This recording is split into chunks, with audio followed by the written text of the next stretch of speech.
turminha do segundo ano, olha a tia Mari aqui mais uma vez para bater um papo com vocês. Nós vamos aprender mais um pouquinho sobre o que, tia Mari? As características dos animais. Isso mesmo. Como tia Mari falou no vídeo anterior, nós temos uma grande diversidade de animais em nosso planeta. E aí os cientistas, muito espertos, o que eles fizeram? Dividiram esses animais em grupos, de acordo com algumas características. Quais são elas? Os mamíferos, as aves, os peixes, os répteis, os anfíbios e os insetos. No vídeo anterior, a tia Mari iniciou os estudos falando para vocês um pouco sobre os mamíferos, as aves e os insetos. Que tal a gente recordar um pouquinho? Então, os mamíferos, quem são esses seres? São aqueles cujos filhotes se desenvolvem na barriga da mamãe. Isso mesmo. Eles têm o corpo coberto por pelos e mamam, tá? Já as aves, olha como são diferentes. Possuem bicos, asas, o corpo coberto por penas, ok? E algumas delas voam, isso mesmo. Lembra que tia Mari contou para vocês uma curiosidade? Apesar de serem aves, alguns pinguins não voam, isso mesmo. O avestruz, porque é muito grande e pesado, também não consegue voar. E sabe por que as aves conseguem voar? Porque os seus ossos são ocos. Isso. Olha quanta curiosidade legal a tia Mari passou para vocês. Espero que vocês não esqueçam, hein? Agora, vamos aprender um pouquinho mais. Opa, tia Mari ia se esquecendo. Tia Mari ensinou para vocês e falou também sobre as características dos peixes, não é? São animais aquáticos, usam as nadadeiras para se locomover, alguns têm o corpo coberto por escama, respiram por brânquias, tá? E respiram o oxigênio dissolvido na água, diferente dos animais terrestres que respiram o oxigênio que está no ar. E aí, agora vamos continuar? Muito bem, vamos aprender hoje sobre os répteis. Algumas características desses seres vivos. Geralmente, eles têm o corpo coberto de escamas ou placas duras, chamadas também de carapaças. Nascem de ovos e alguns répteis rastejam pelo solo. Outros nadam, outros andam e outros nadam. Olha quanta característica interessante dessa classe. Eles respiram por pulmões. As suas mãos têm membros que são muito pequenos. Então, permite que eles se rastejam, tá? Eles se movam se rastejando. Quem sabe dizer para a tia Mari alguns exemplos desses seres vivos? Tempo para você?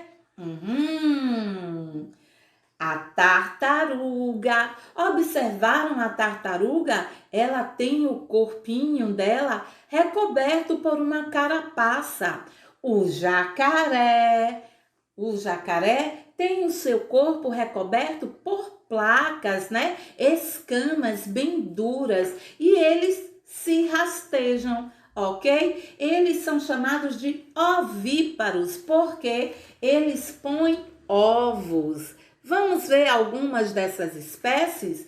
Olhem aí os exemplos que a tia Mari está mostrando para vocês de alguns répteis, cobras, tartarugas. Olha ele, que medo! Para que essa boca tão grande? É o jacaré, isso mesmo.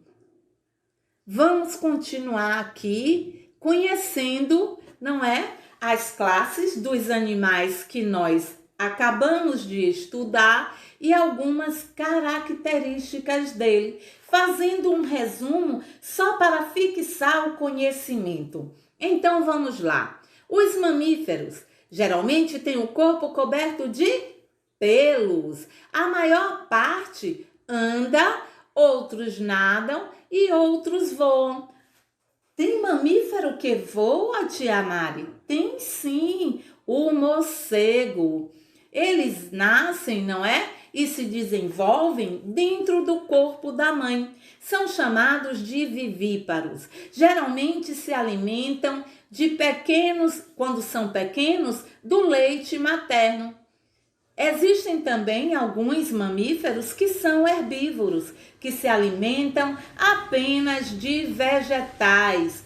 Outros que são carnívoros, como o leão, que se alimenta de carne, tá? Outros que são onívoros, que se alimentam de carne e vegetais. Já os répteis, que nós acabamos de estudar, têm o corpo coberto de escamas, placas duras ou carapaças. Eles nascem de ovos. Todos eles são carnívoros e caçadores. E às vezes também comem vegetais. Já os peixes vivem na água, respiram o oxigênio dissolvido na água, possuem nadadeiras, alguns deles têm o corpo coberto por escamas e nascem de ovos. Se alimentam de outros peixes menores ou de substâncias que flutuam na água. Já as aves, que tal a gente recordar? Têm o corpo coberto de penas e a maioria delas voam, como tia Mari falou nesse instante com vocês. Elas nascem de ovos, são onívoros, não é? Comem folhas, grãos, insetos, entre outros. E os insetos, tia Mari? Exatamente. Sabiam que tem pessoas que colecionam insetos? Isso. Tia Mari já viu uma linda coleção de borboletas, né? Os insetos, geralmente eles têm duas antenas, o que faz eles, se guiarem e perceberem por onde estão ou sentirem as vibrações e fazer com que saiam daqueles lugares onde estão.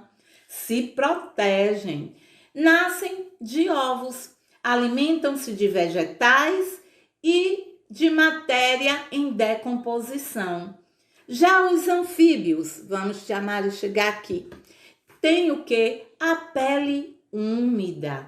Isso, não é? Alguns deles vivem um tempo na água e um tempo na terra, como é o caso dos sapos. Isso mesmo, a dona sapinha, é assim que fala? Olha que tia Radassa chama a sua atenção, hein, tia Mari?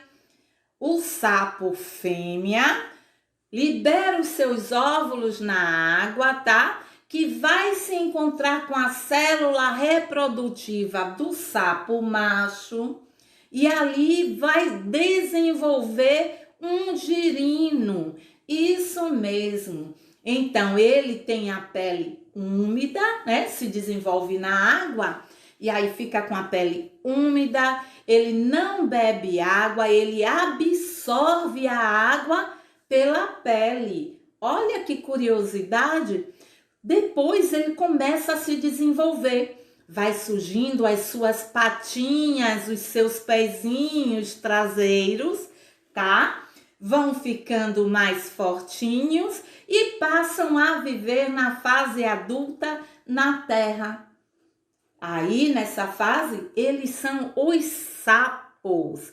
E dá-se o nome desse processo de mudança de girino para sapo, de metamorfose. Isso mesmo, essa transformação.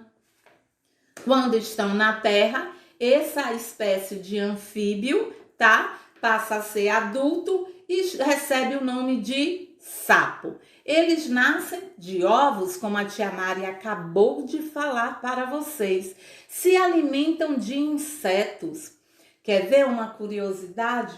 O sapo, ele lança sua língua, tá? Consegue pegar a presa dele, o inseto. Porque a língua dele tem um muco, tem uma melequinha toda pegajosa. Então, quando ele lança a língua, pegou o inseto, o que é que acontece? O insetinho vai descer pelo tubo digestório dele. E aí ele vai ter uma boa digestão. E aí, gostaram das historinhas e das nossas novas descobertas?